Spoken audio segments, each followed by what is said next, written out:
Bonjour, donc parlons panneau de contrôle dans l'iPad. On passe du bas vers le haut, donc le panneau de contrôle.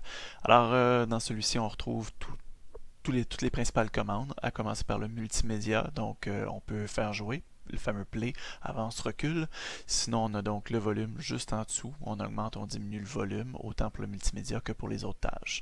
Le mode avion, pas seulement pour l'avion, qui vient couper le Wi-Fi et le Bluetooth d'un coup. Alors, toujours intéressant aussi au niveau pédagogique, suggérer aux étudiants d'utiliser le mode avion en commençant le cours. Sinon, on coupe le Wi-Fi de manière unitaire. Alors, on coupe ou on réactive le Wi-Fi. La même chose pour le Bluetooth.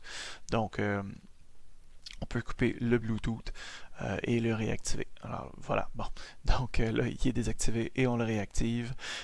Toujours utile entre autres pour économiser la batterie, donc de le garder désactivé. Sinon, le mode ne pas déranger, on active ou on désactive pour, c'est un petit peu comme à l'hôtel, le Do Not Disturb, donc le ne pas déranger lorsqu'on veut faire une petite sieste en plein jour.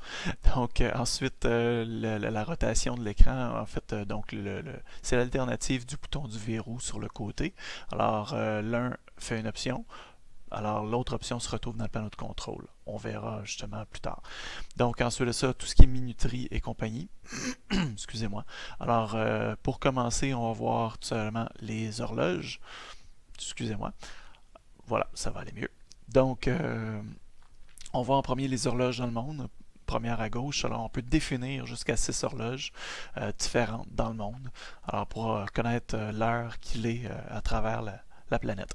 Alors voilà, moi je m'en suis choisi 6.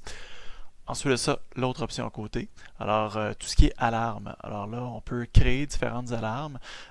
Donc, on peut ajouter des alarmes, les modifier, etc. On peut les allumer, les éteindre. Alors ici, on a ajouté, tout simplement. On peut donc créer des nouvelles, alors que dans modifier, on modifie et on peut les répartir. On choisit même le type de sonnerie. Ensuite, le chronomètre. Tout simplement, on démarre le chronomètre, on l'arrête, etc. C'est un chronomètre standard. Et la minuterie, très utile pour des activités pédagogiques ou tout simplement faire la cuisine. Mais donc, activité pédagogique, si on a un temps restreint.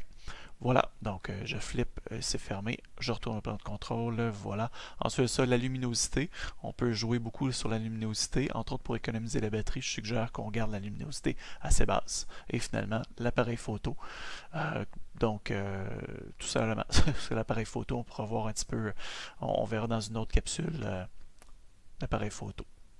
Voilà, alors c'était le panneau de contrôle.